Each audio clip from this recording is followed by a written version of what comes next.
हमारे हिमाचल के इस गांव में आज भी विराजते हैं देव सूत्रधारी ब्रह्मा। कहा जाता है कि ये साक्षात ब्रह्मा जी का स्वरूप हैं, जिन्होंने एक समय पृथ्वी पर आतंक मचाने वाले राक्षस वज्रनाभ का वध किया था।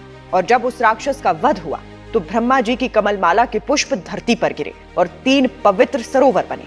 पहला ब्रह्मा पुष्कर, दूसरा मध्य पुष्कर और तीसरा प्राचीन पुष्कर, जहां से शुरू होती है उनकी अद्भुत कथा। तो एकोज ऑफ देवभूमि हिमाचल में आज बात करेंगे देव सूत्रधारी ब्रह्मा जी की।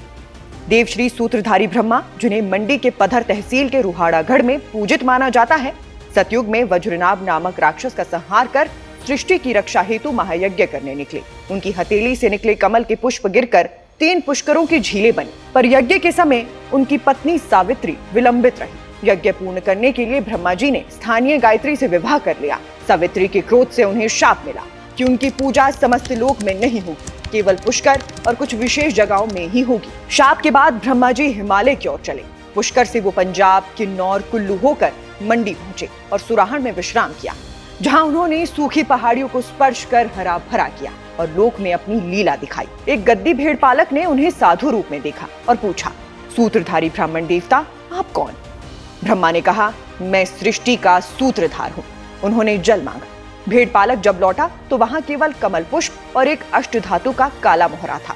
भेड़ पालक ने मोहरे को घर लाकर पूजा आरंभ कर दी। वही मोहरा आज भी मंदिर में विराजमान है। कहा जाता है कि एक बार ब्रह्मा ने किसी युवक में प्रविष्ट होकर उद्घोष किया, मैं परम ब्रह्मा हूँ, मेरी पूजा यहाँ सूत्रधारी ब्रह्मा के रूप में होगी। मैं चारों वेदों का ज्ञाता एवं ज्ञान का देव हूँ। जब कलयुग में पाप चरम पर होगा, तब भी मैं प्रेम और भाईचारे के सूत्र में सबको बांधूंगा। तब से सुराहन में लोग संतान, वर्षा और सुख शांति की कामनाओं हेतु उनकी शरण में आते हैं। दीप जलाते हैं, मोहरे पर श्रद्धा से माथा टेकते हैं और मनोकामना कहते हैं। यही है सुराहन की शक्ति और आस्था।